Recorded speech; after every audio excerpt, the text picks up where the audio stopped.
Okay, so today I have these QR code lesson plans for butterflies. So as you can see, I have the purpose of the lesson that the students can read, and then the first part.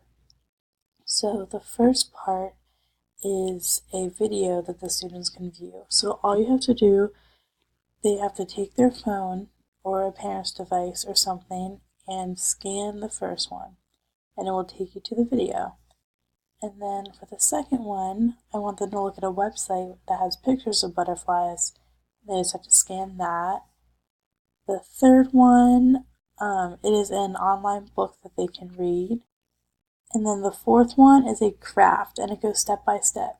So this is a good way that the students can do this in class or at home if that is the lesson. Is QR codes.